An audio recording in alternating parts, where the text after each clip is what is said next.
हो तो एनिमे के दीवानों, आ गया है चेनसो मैन का रेज़ियाक का ट्रेलर। तो अभी तक तो तुमने ट्रेलर शायद देख ही लिया होगा, और अगर नहीं देखा तो किसका वेट कर रहे हो सालों। तो चलो, मैंने ट्रेलर को कम से कम 2 या 3 बार देखा, और इसमें 3 पॉइंट मुझे जो सामने दिख के आए। ऑप्शन फर्स्ट, बजट का कोई ध्यान नहीं दिया गया, क्योंकि इसे प्रोड्यूस भी मापा करके कर रही है। हाँ, पैसे का कोई ध्यान नहीं दिया गया। ऑप्शन 2, एनिमेशन, एंट्री, ओवरऑल चीज़ें सब बेस्ट है, और खासकर जो प्लॉट्स है बहुत तेज हो रहे हो सालों।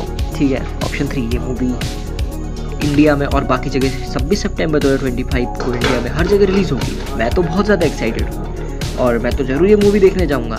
थिएटर में ही जाना पड़ेगा क्या?